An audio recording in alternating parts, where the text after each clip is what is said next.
BBC Nepali सेवाको साँझ पखबाट शरद केसीको नमस्कार। आज कार्यक्रममा पछिल्लो 24 घण्टामा अहिलेसम्मकै सर्वाधिक 17 जना कोरोना भाइरसबाट संक्रमितको मृत्यु, नजिकिदो चाडपर्वमा विशेष सतर्कता अपनाउन सरकारको अपिल, आफ्ना गाउँमा वृद्ध बुबा आमा हजुरबा हजुरआमाहरूसँग आशीर्वाद लिन जाने क्रममा कतै कोरोना कोसेली त बोकेर जाँदै छैनौँ।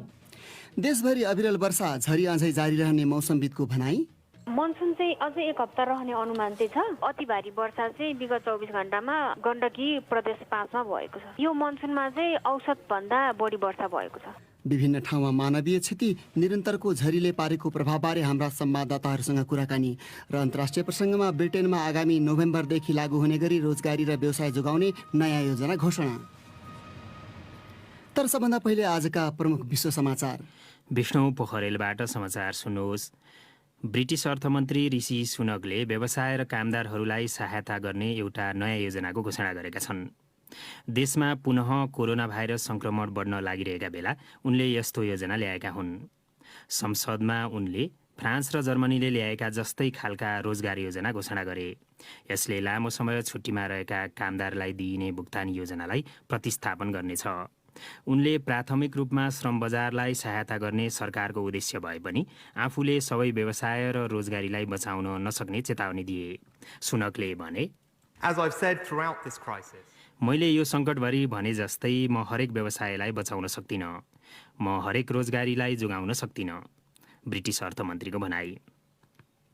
युरोपेली आयोगले युरोपेली सङ्घका देशहरूलाई दोस्रो चरणको कोरोना भाइरस सङ्क्रमणबाट बच्ने उपायहरू तत्कालै अवलम्बन गर्न आग्रह गरेको छ। आयोगकी स्वास्थ्य आयुक्त स्टेला किरियसकिल्सले गत मार्चमा कोरोना भाइरस सङ्क्रमण उच्च तहमा पुग्दाखेरिको तुलनामा अहिले नै कतिपय देशहरूमा सङ्क्रमितको सङ्ख्या धेरै देखिसकेको बताइन्। उनले भनिन्, कोभिड-19 देखिएका मानिसहरू धेरै सदस्य राष्ट्रहरूमा युवा छन्, तर मृत्युदर पहिलेभन्दा कम छ अनि हामीले आइसियुहरू भरिएको देखिरहेका छौँ। अहिले चेक रिपब्लिक, स्पेन र फ्रान्समा उच्च सङ्क्रमण देखिएको छ। दक्षिण कोरियाका राष्ट्रपति मुन जे इनले उत्तर कोरियाद्वारा आफ्ना एकजना अधिकारीको हत्या गरिनुलाई स्तब्ध पार्ने र अनुचित कार्य भनेका छन्। दक्षिण कोरियाली सेनाका अनुसार ती कर्मचारी दुई देशको जलसीमा नजिकै गस्ती गर्ने एउटा डुङ्गाबाट बेपत्ता भएका थिए। उनको जलेको शव पछि उत्तर कोरियाली क्षेत्रको पानीमा भेटिएको थियो। कोभिड-19बाट बच्नका लागि उत्तर कोरियाले आफ्नो देशमा भित्रिन खोज्नेलाई सिधै गोली हानेर हत्या गर्ने गरेको विश्वास गरिन्छ। तपाईँ बीबीसी नेपाली सेवाको साँझपख सुनिरहनु भएको छ। इजरायलमा आजदेखि कोरोना भाइरस नियन्त्रणका लागि नयाँ लकडाउनका नियमहरू लागू गरिएका छन्। नयाँ नियमअनुसार लगभग सबै कार्यस्थलहरू बन्द हुनेछन् भने प्रार्थना र प्रदर्शनलाई थप कडाई गरिनेछ। प्रधानमन्त्री बेन्जामिन नेतन्याहुले सङ्क्रमण बढेकाले देश समस्यामा पर्ने बताएकै बेला मन्त्री परिषदले नियन्त्रणका नयाँ उपाय अवलम्बन गर्ने निर्णय गरेको हो। गत शुक्रबारदेखि 3 साताका लागि लकडाउन लगाइएको छ। विपक्षी नेताहरूले चाहिँ सरकारको नीति असफल भएको आरोप लगाएका छन्। अस्ट्रेलियाको एउटा थिङ्क ट्याङ्क समूहले सिन्जियाङमा बसोबास गर्ने उइगुर अल्पसङ्ख्यकहरूलाई नियन्त्रणमा लिएर राख्नका लागि चीनले करिब 400वटा शिविरहरू बनाएको बताएको छ। यो अघिल्ला अनुमानहरूभन्दा करिब 40%ले बढी हो। उक्त संस्थाले भनेको छ ती शिविरहरू पत्ता लगाउन भू-उपग्रहले खिचेका तस्विरहरू र प्रत्यक्षदर्शीसँग जानकारी लिइएको थियो। त्यसक्रममा 380 भन्दा बढी शिविरहरू पत्ता लागेका छन्। त्यस्तै दर्जनौं शिविर निर्माणाधीन अवस्थामा देखिएको पनि उसले जनाएको छ। र भारत प्रशासित कश्मीरका एकजना वरिष्ठ नेताले कश्मीरीहरूले भारतीय महसुस नगरेको, बरु चीनद्वारा शासित हुन चाहेको भन्ने विवादास्पद अभिव्यक्ति दिएका छन्। एउटा सञ्चार माध्यमसँगको अन्तर्वार्तामा पूर्व मुख्यमन्त्री फारूक अब्दुल्लाहले मुस्लिम बहुल कश्मीरका नागरिकलाई दासका रूपमा वर्णन गर्दै उनीहरूलाई भारतीय प्रशासनले दोस्रो दर्जाको नागरिकका रूपमा व्यवहार गरेको बताए। हिन्दू राष्ट्रवादी पार्टी भाजपा नेतृत्वको सरकारले गत वर्ष कश्मीरको विशेषाधिकार खोसेपछि नजरबन्दमा राखिएका सयौं कश्मीरी नेता कार्यकर्तामध्ये अब्दुल्लाह पनि एक थिए। कश्मीरलाई भारत र पाकिस्तान दुवैले आफ्नो दाबी गर्ने गर्छन्, तर त्यसको केही हिस्सामा मात्र उनीहरूको नियन्त्रण रहेको छ। यो बीबीसी नेपाली सेवा हो।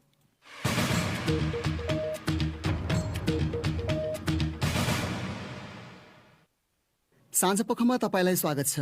कोरोना भाइरसबाट पछिल्लो 24 घण्टामा देशैभरि थपिएका करिब 1500 संक्रमित मध्ये आज पनि आधाभन्दा बढी काठमाडौँ उपत्यकाभित्रै भेटिएका छन्। सोही अवधिमा संक्रमण पुष्टि भएका 17 जनाको मृत्यु भएको छ। त्यस्तै सक्रिय संक्रमितको आधा संख्या पनि राजधानी उपत्यकामा रहेको अधिकारीहरूले जनाएका छन्। बढ्दो संक्रमण र नजिकिदो चाडपर्वका बीच सरकारले विशेष सतर्कता अपनाउन आग्रह गरेको छ। प्रस्तुत छ एक रिपोर्ट। स्वास्थ्य तथा जनसङ्ख्या मन्त्रालयका अनुसार 1497 जनामा कोरोना भाइरसको संक्रमण पुष्टि भएको छ। यससँगै नेपालमा पुष्टि भएका संक्रमितको कुल संख्या 69,000 नाघेको छ र 17 जनाको कोभिड-19सँग सम्बन्धित कारणले मृत्यु भएको मन्त्रालयले आज अपराह्न सार्वजनिक गरेको तथ्याङ्कमा उल्लेख छ। एकै दिन मृत्यु पुष्टि भएको यो अहिलेसम्मकै सबैभन्दा धेरै संख्या हो। कुल मृतकको संख्या 453 पुगेको छ। मन्त्रालयका प्रवक्ता डाक्टर जागेश्वर गौतमका अनुसार संक्रमण मुक्त भएकाहरूको संख्या 50,000 नाग्दा बाँकी सक्रिय संक्रमित मध्ये आधा काठमाडौँ उपत्यकाका 3 जिल्लामा छन्। आज देशभरि जम्मा सक्रिय संक्रमितको संख्या 18,437 छ। निषेधाज्ञा समाप्त भएको केही दिनमा नै काठमाडौँमा संक्रमणको दर तीव्र रूपमा बढेको छ। संक्रमित संख्या मध्ये करिब 50% संक्रमित काठमाडौँ उपत्यकामा नै भएको पाइन्छ। काठमाडौँ उपत्यका जस्ता घना बस्तीहरूमा मानिसहरूबीच दूरी कायम गर्न चुनौती हुन्छ। जहाँ भिडभाड बढी हुन्छ त्यस्ता ठाउँहरूमा संक्रमण एक अर्कामा सजिलै सर्न सक्ने सम्भावना रहन्छ।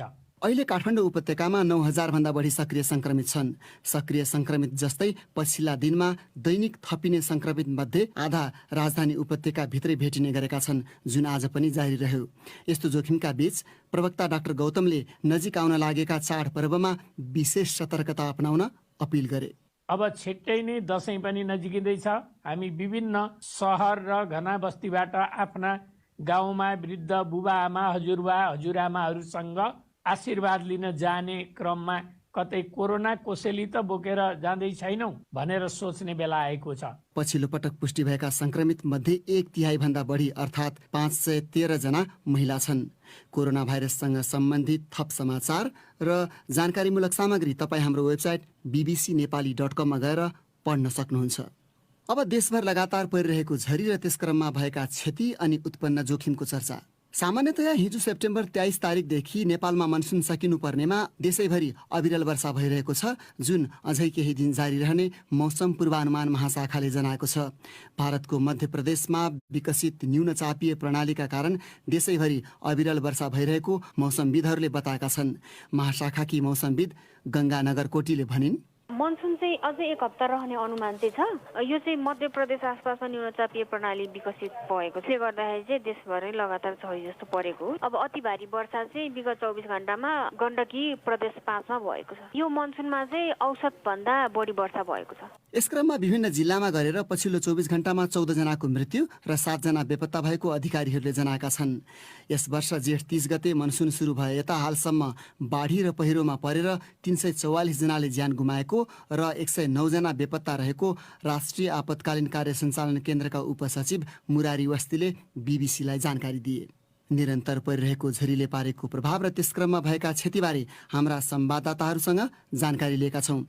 सबभन्दा सुरुमा आज स्याङ्जा जिल्लामा भएको मानवीय क्षति र गण्डकी प्रदेशमा अविरल वर्षाले पारेको प्रभावबारे पोखराबाट नारायण कार्की। यो क्षेत्रमा 2-3 दिनदेखि चाहिँ लगातार पानी परिरहेको छ, अधिक वर्षा भएको छ। अनि आज बिहान मात्रै वालिङ नगरपालिका 14 तमादीमा पहिरोले एउटा घर चाहिँ माथिबाट आएको सानो ढिस्कुले चाहिँ खसेर एउटा घर पुरिँदा चाहिँ एकै परिवारका चाहिँ 8 जना सहित 9 जनाको मृत्यु भएको छ। यो चाहिँ जानकारी चाहिँ स्याङ्जा जिल्ला प्रहरी कार्यालयका प्रवक्ता राजेन्द्र प्रसाद अधिकारीले दिएका हुन्। र मृतकमा 1 जना पाहुना आएकी महिला र 9 महिने शिशु सहित 3 जना बालबालिका पनि छन्। पहिरोबाट एक किशोरी घाइते अवस्थामा बाँच्न सफल भएकी छन् र पोखरामा उनको उपचार भइरहेको छ। समग्रमा पछिल्ला दिनहरूमा गण्डकी प्रदेशमा बढी पानी परेको भनेर तथ्याङ्क दिएको छ। त्यहाँ यो मौसममा यो मनसुनमा कति क्षति पुगेको के तपाईसँग तथ्याङ्क छ, के जानकारी छ? गएको जेठमा जहिलेदेखि मनसुन सुरु भयो र आजसम्म चाहिँ गण्डकी प्रदेशको मृतक र घाइतेहरूको तथ्याङ्क हेर्दा चाहिँ बाढी र पहिरो परेर चाहिँ 126 जनाको चाहिँ मृत्यु भइसकेको रहेछ र त्यसमा चाहिँ 23 जना आज बेपत्ता भएको चाहिँ यो गण्डकी प्रदेश प्रहरी कार्यालयका प्रहरी नायब उपरीक्षक राजेन्द्र बाबु रेग्मीले जानकारी दिएका छन् र मृतक मध्ये 42 जना चाहिँ बाल बालिका छन् र अधिक वर्षाका कारण आएको पहिरो र नदी कटानका कारण 1600 भन्दा बढी घरका झन्डै 7000 जनसङ्ख्या विस्थापित भइसकेको अवस्था छ। कतिपय ठाउँमा डोजरको प्रयोग गरेर जथाभावी रूपमा अव्यवस्थित ढङ्गले बाटो बनाउने लगायतका कामहरू गरिएका कारण पनि बाढी पहिरो भुछिएको जोखिम बढेको भन्ने विवरणहरू आउने गरेका छन् र यो स्याङ्जाको घटनालाई लिएर पनि त्यो जोडिएको छ। के भन्छन् त्यहाँ अधिकारीहरू? खास गरी यो बाढी पहिरोको बढी कारक के हो भनेर चाहिँ खोतल्दा हिउँदमा चाहिँ जुन कच्ची बाटो खोलिएका छन् डोजर प्रयोग गरेर त्यसमा चाहिँ नालीको व्यवस्था नगर्ने अनि कच्ची बाटो गर्ने गर्दाखेरिमा चाहिँ ती सबै बगेर पहिरोको चाहिँ कारक बनेको चाहिँ पाइएको छ। उनी थिए पोखरा स्थित हाम्रा संवाददाता नारायण कार्की। त्यस्तै हामीले नारायणगढ स्थित हाम्रा संवाददाता ईश्वर जोशी र बुटवल स्थित हाम्रा संवाददाता माधव नेपालसँग पनि त्यस क्षेत्रमा परेको प्रभावबारे कुराकानी गरेका छौँ। सुरुमा ईश्वर जोशी। अविरल वर्षाको कारणले चितवनमा चाहिँ नारायणी नदीको सतह चाहिँ खतराको सूचकभन्दा माथि गएको जलमापन केन्द्र देवघाटले चाहिँ जनाएको छ। नदी बढेपछि भरतपुर महानगरपालिकाको 16, 26, 27 र 28 वार्ड चाहिँ प्रभावित भएको भनेर प्रमुख जिल्ला अधिकारी नारायण प्रसाद भट्टराईले चाहिँ बताउनु भएको। अब एकैछिन लागौँ बुटवल, जहाँ हाम्रा संवाददाता छन् माधव नेपाल। माधवजी, त्यो क्षेत्रमा यो अविरल वर्षाका कारण कस्तो प्रभाव परेको छ? खास गरी पूर्वी पाल्पाको रम्बा गाउँपालिका पश्चिम कोट भन्ने गाउँमा आज सबैले बिहान गएको पहिरोले 3वटा घर पुरिएको छ र त्यहाँ पहिरोमा परि 5 जना मानिसहरू चाहिँ बेपत्ता भएको गाउँपालिकाले बताएको छ। त्यही गाउँपालिकाको अर्को ठाउँमा गएको पहिरोले एकजना महिलालाई बगाएको र उहाँको शव प्राप्त भएको भन्ने पनि गाउँपालिकाको कुरो छ। अनि यस क्षेत्रमा पानी निरन्तर परिरहेको हुँदा बेपत्ताहरूको खोजी गर्न पनि गाह्रो भएको बताइन्छ। त्यहाँ उद्धार टोली अहिलेसम्म पनि नपुगेको अवस्था छ। त्यस्तै हिजो कपिलवस्तु मोतीपुरी कोइली खोलाले गाडी बगाउँदा गाडीमा सवार 2 जना बेपत्ता भएका मध्ये 1 जनाको शव चाहिँ प्राप्त भएको छ। बुटवल भएर बग्ने तिनाउ खोलाको दबाव हिजोदेखि निकै बढ्दो देखिएको छ र बुटवल नगरपालिकाले त्यस वरिपरिको क्षेत्रमा मानिसहरूलाई चाहिँ सतर्क रहन आह्वान गरेको छ। माधवजीले सतर्कताको कुरा गर्नुभयो। ईश्वरजी, त्यस क्षेत्रमा बाढीको जोखिम जुन तपाईँले खतराको तह पार गरेको भन्नुभयो, त्यसलाई लिएर कस्तो खालको सतर्कता अप्नाइएको छ स्थानीय तहमा, स्थानीय प्रहरी प्रशासनको तर्फबाट? भरतपुर महानगरपालिकाको यो कति 4वटा वडामा नदीको सतह बढेर बस्तीमा चाहिँ पानी पसेको भन्ने कुरा छ। उक्त स्थानका व्यक्तिहरूलाई चाहिँ सुरक्षित स्थानमा लाने काम भइरहेको भनेर प्रमुख जिल्ला अधिकारीले बताउनु भएको। अनि माधवजी, सतर्कताको निम्ति अपिल अधिकारीहरूले जुन गरेका छन् त्यसपछि कुनै बस्ती स्थानान्तरण अथवा व्यक्तिहरूलाई अस्थायी रूपमा सार्ने देखा परेको छ कि छैन? के विवरणहरू प्राप्त भएको छ? तिनाउ खोला अत्यधिक मात्रामा चाहिँ बढेको भन्ने कुरा आइसकेपछि बुटवल नगरपालिका खास गरी वडा नम्बर 11 मा केही बस्तीलाई अन्यत्र सार्नु पर्छ कि भन्ने कुराहरू चाहिँ नगरपालिकाको तर्फबाट गरिरहेको छ। त्यहाँ अहिले एउटा घर बगाएको छ अहिलेसम्म। तर समस्या के छ भने अब आज राति चाहिँ त्यो बस्तीहरू चाहिँ कमसेकम मान्छे लिन भनौँ, मान्छे खाली गरौँ भनेर चाहिँ नगरपालिकाले पहल गरिरहेको भन्ने समाचार आएको छ। अनि मैले ईश्वरजीसँग पनि मैले जोडेँ, जस्तै नारायणघाट हुँदै बग्ने नारायणीको पानीको बहाव उच्च हुँदै गएपछि अहिले त्रिवेणीमा रहेको गण्डक बाँधका पुरै 36वटै ढोका चाहिँ खोलिएको छ। उनी थिए बुटवल स्थित हाम्रा संवाददाता माधव नेपाल। अब अन्तिममा ईश्वरजी, त्यो क्षेत्रमा जुन जोखिम देखा परेको छ तर क्षति पुर्याएको केही घटना त भएको छैन? हालसम्म कुनै पनि मानवीय क्षति नभएको भनेर बताइएको छ। र वर्षाकै कारणले गर्दाखेरि चाहिँ अब पृथ्वी राजमार्ग नारायणगढ मुगुरे सडकको चाहिँ विभिन्न 50-60 स्थानमा चाहिँ पहिरो गएको र पहिरो जाने क्रम जारी रहेको र उस पहिरो गएको स्थानमा खोल्ने र यातायात चलाउने चलिरहेको अवस्था डिभिजन सरकारले चितवनका इन्जिनियर कृष्ण अधिकारीले चाहिँ बताउनु भयो। मुख्य राजमार्गहरू कतै अवरुद्ध भएका छैनन्? त्यसो भए अवरुद्ध भएको छैन। अब पहिरो आउने हटाउने काम भइरहेको छ, त्यसरी यातायात चलिरहेको छ भनेर चाहिँ उहाँले बताउनु भयो। उनी थिए नारायणगढबाट ईश्वर जोशी र बुटवलबाट माधव नेपाल। क्षति र उत्पन्न जोखिमका बीच यसपालि समग्रमा मनसुन अवधिमा परेको पानी कृषिको निम्ति अनुकूल रहेको कृषि विभागका वरिष्ठ कृषि अर्थविज्ञ डाक्टर महादेव प्रसाद पौडेलले बताएका छन्।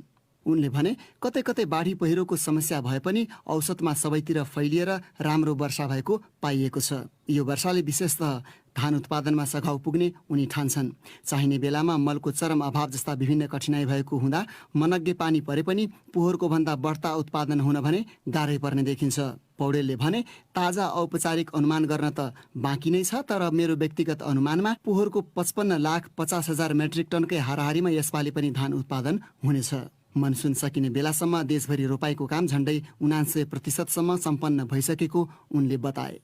अब तपाईँ श्रोता र पाठकका प्रतिक्रिया अनि टिप्पणी लिएर आउँदैछन् साथीहरू गनी अन्सारी र विष्णु पोखरेल। सामाजिक सञ्जाल फेसबुक र ट्विटरमा आज हामीले सोधेका थियौँ, प्राय आकाशे पानीमा निर्भर नेपालको कृषिमा यसपालिको मनसुनले अनुकूल प्रभाव पारेको विज्ञहरूको भनाइ छ। तर रासायनिक मल नपाएकाले धान खेती गर्ने धेरै किसान चिन्तित छन्। राम्रो वर्ष भए पनि मलको अभावले तपाईँको खेतीपातीलाई कस्तो प्रभाव पारेको छ? प्राप्त जवाफमध्ये केहीलाई हामीले समेटेका छौँ। फेसबुकमा नवराज भट्टराईले लेखेका छन्, पक्कै पनि मौसम अनुकूल रह्यो, तर विडम्बना मोरी उब्जाउन उचित मलखादको जोहो गर्न नसकेको असर उत्पादनमा देखिने नै छ। यस्ता समस्या निराकरणका लागि कि त रासायनिक मल आफै उत्पादन गर्नु पर्यो कि अर्गानिक मैत्री प्रणाली प्रविधि अपनाउनु पर्यो। सरोज अधिकारी प्रश्न गर्छन्, समयमै मल नल्याउने ठेकेदारलाई कारवाही गर्ने कुरा मिडियामा आयो, त्यसले गरेको नोक्सानीको क्षतिपूर्ति कृषकले पाउँछन् त? मनोज कुमारको भनाइ छ, किसानलाई चिन्ता बाहेक के नै मिलेको छ र? हरेक दिन हरेक वर्ष बाली राम्ररी फलाउला, सहज जीवन जिउला भन्ने आशा कहिल्यै पूरा भएको छैन। कहिले युरिया मलको अभाव त कहिले डिएपी मलको। त्यसमाथि सिंचाईको चिन्तामा लगाएका बाली नाश भएर जाने डर थपिन्छ। तर सरकारले न त मलको उचित व्यवस्थापन गर्न सकेको छ, न त कृषि अनुदान उपलब्ध गराएको छ। अनि कसरी फसल सप्रिन्छ? सुभाष अर्यालको टिप्पणी छ, म बुझ्ने भएदेखि नै जहिले पनि मलको समस्या छ। पञ्चायत, बहुदल, सक्रिय राजतन्त्र, संक्रमणकाल वा लोकतन्त्र सबै भोगियो, तर व्यवस्था, सरकार र सत्ता परिवर्तनले किसानको त्यो समस्या समाधान गर्न सकेको पाइएन। ट्विटरमा रुद्र शर्माले लेखेका छन्, अविरल वर्षाले धानको फूल झार्यो र अब त ढल्नै सुरु गर्यो, अनि बचेकोमा मुसाले रजाई गर्यो। श्याम सुन्दर यादवलाई हामीले राखेको प्रश्न नै मन परेनछ। उनी लेख्छन्, सरकारले किसानलाई मलको व्यवस्था कहिले गर्छ र? यसपालि त कोरोना भाइरस संक्रमणका कारण सिमाना बन्द गरिएकाले मलको अभाव समाचार बनेको हो, नत्र त किसानहरूले जहिले पनि आफ्नै पहलमा प्रहरीको यातना खप्दै पारीबाट मलको जोहो गरिहाल्छन्। अनि केशव शिवाकोटीको भनाइ छ, अब प्राङ्गारिक मलमा जोड दिनुपर्छ, किनकि रासायनिक मलले माटोको मलिलोपना बिगारिदिन्छ। तपाईँ बिबिसी नेपाली सेवाको साँझ पख सुनिरहनु भएको छ। एकैछिनपछि खेलकुदको प्रसङ्गमा विगतमा जस्तो नेपाली फुटबल खेलाडीहरू विदेशमा गएर व्यावसायिक फुटबल खेल्नेको सङ्ख्या निकै कम भएको विषयमा चर्चा गर्नेछौँ। प्रतीक्षा गर्नुहोला।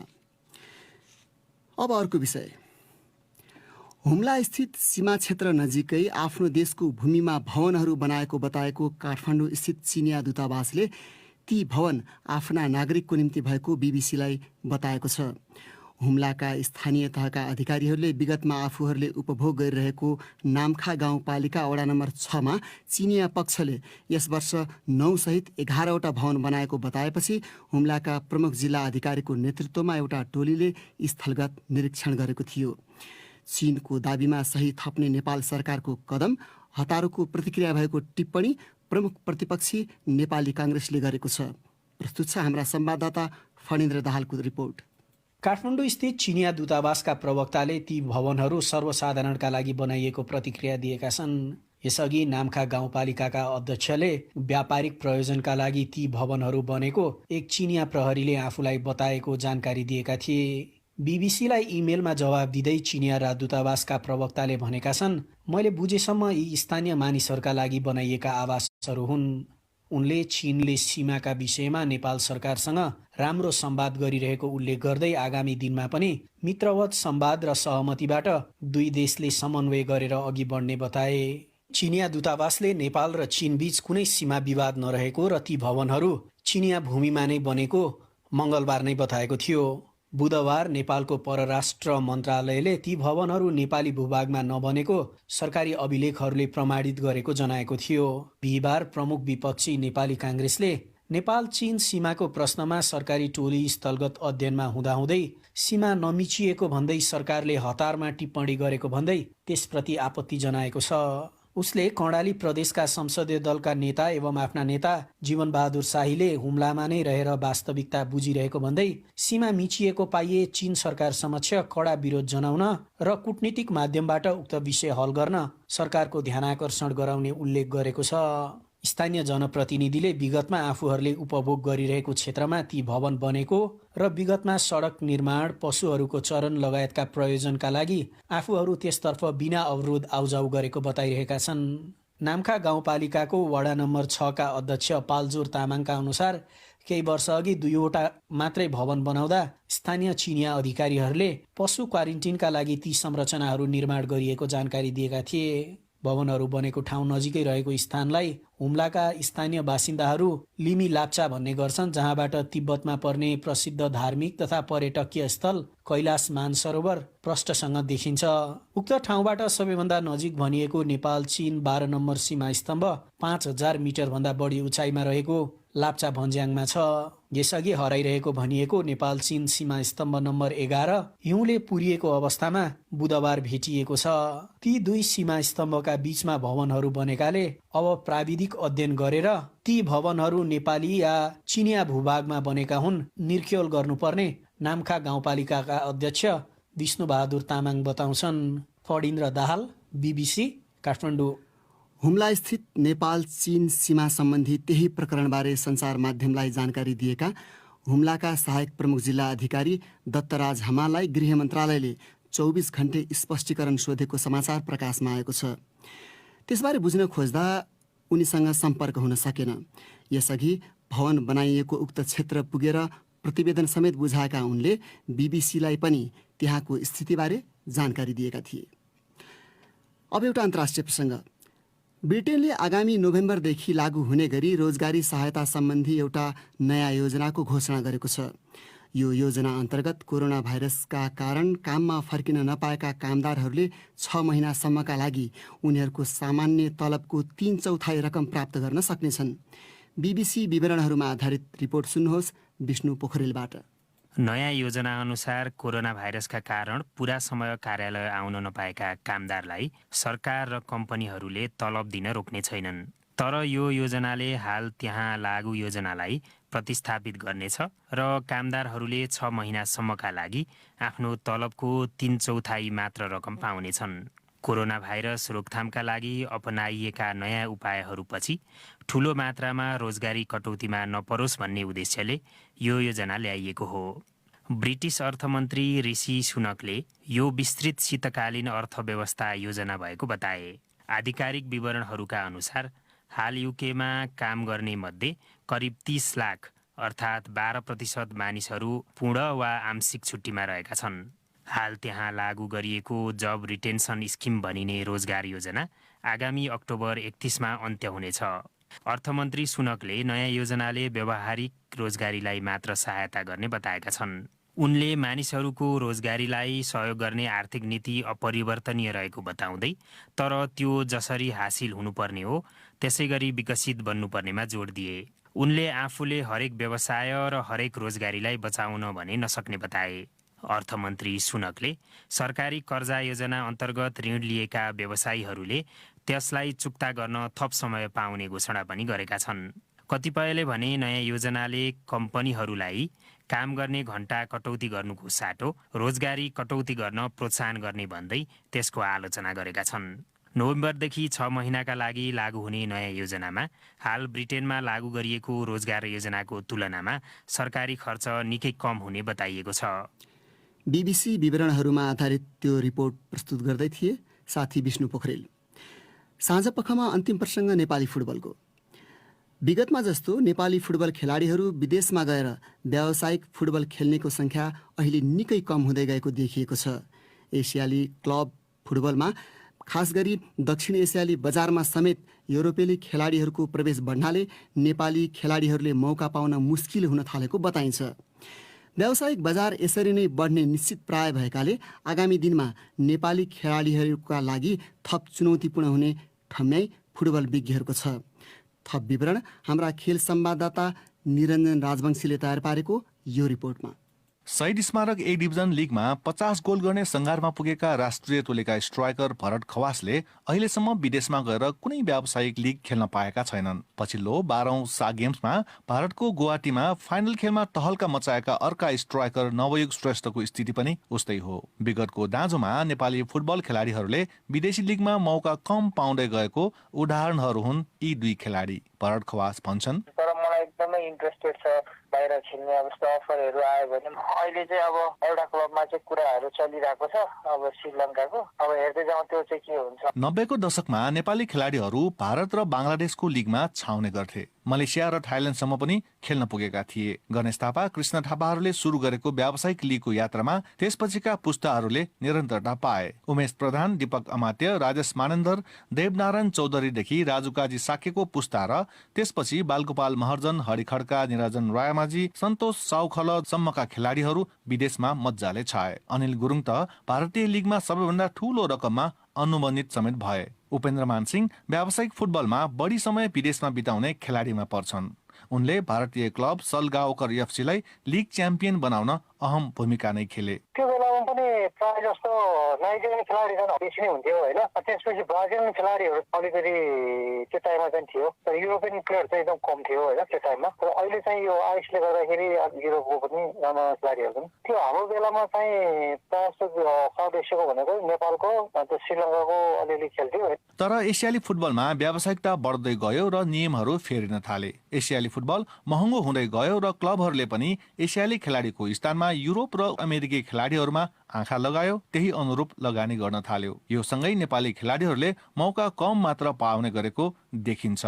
फुटबल विश्लेषक सञ्जीव मिश्र भन्छन्, एसियामा पनि धेरै राष्ट्रले यो 3+1 विदेशी खेलाडीको कोटामा चाहिँ त्यो किसिमको नियमहरू राखेका कारणले गर्दाखेरि र 1990 पछि चाहिँ एसियामा पनि धेरै जस्तो अफ्रिकन खेलाडीहरू चाहिँ व्यावसायिक खेलाडीको रूपमा देखिन थाले। केही रकममा अफ्रिकन खेलाडीहरू पाउने र अन्य राष्ट्रको खेलाडीहरू पाउने कारणले गर्दाखेरि चाहिँ अहिलेको समयमा नेपाली खेलाडीहरू राम्रै भए तापनि विदेशमा खेल्न चाहिँ अवसर चाहिँ धेरै नपाएको। अहिले नेपालबाट 2 खेलाडी मात्र व्यावसायिक यात्रामा छन्। रोहित चन्दले इन्डोनेसियाको ए डिभिजन लिग खेलिरहेका छन् भने गोलकिपर किरण चेम्जोङ भारतको मिनर्वा पन्जाबमा आबद्ध छन्। चेम्जोङ भन्छन्, च्यालेन्जिङ चाहिँ च्यालेन्ज नै छ हाम्रो कन्ट्रिजहरूलाई चाहिँ, किनकि फर्स्ट थिङ त अब उहाँहरूले कुन कन्ट्री भन्दा नेपाल भन्दा चाहिँ नेपालले पनि फुटबल खेल्छ त्यस्तो खालको क्वालिटी हुन्छ र भन्ने खालको थट आइ नै हाल्छ। फर्स्ट थिङ नै यो देशले पनि खेल्छ भन्ने खालको भयो। तर ट्यालेन्ट हेऱ्यो भने चाहिँ र डेडिकेट भएर लाग्यो भने चाहिँ चान्स चाहिँ छ। हुन त अहिले अभिषेक रिजाल र राजेश परियार भारतको बी डिभिजन लिगमा खेलिरहेका छन्। तर उपल्लो दर्जाको लिग खेल्न अब नेपाली खेलाडीहरूले युरोपेली खेलाडीहरूसँग प्रतिस्पर्धा गर्नुपर्ने देखिन्छ र धेरैको सुझाव छ अब नेपाली खेलाडीहरूले बिक्रीका लागि एजेन्ट राख्ने व्यावसायिक प्रणाली अपनाउनु जरुरी छ। निरञ्जन राजवंशी, BBC काठमाडौँ। अब अन्त्यमा प्रमुख विश्व समाचार संक्षेपमा। ब्रिटिस अर्थमन्त्री ऋषि सुनकले व्यवसाय र कामदारहरूलाई सहायता गर्ने एउटा नयाँ योजना घोषणा गरेका छन्। युरोपेली आयोगले युरोपेली सङ्घका देशहरूलाई दोस्रो चरणको कोरोना भाइरस सङ्क्रमणबाट बच्ने उपायहरू तत्कालै अवलम्बन गर्न आग्रह गरेको छ। दक्षिण कोरियाका राष्ट्रपति मुन जे इनले उत्तर कोरियाद्वारा आफ्ना एकजना अधिकारीको हत्या गरिनुलाई स्तब्ध पार्ने र अनुचित कार्य भनेका छन्। इजरायलमा आजदेखि कोरोना भाइरस नियन्त्रणका लागि नयाँ लकडाउनका नियमहरू लागू गरिएका छन्।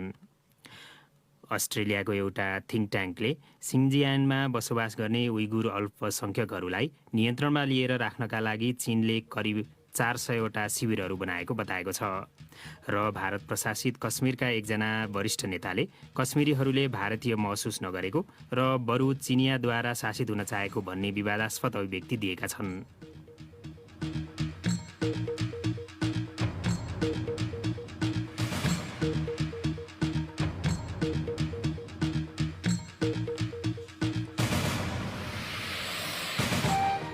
हवस् त यसका साथै BBC नेपाली सेवाको साँझ पख यहीँ सकिन्छ।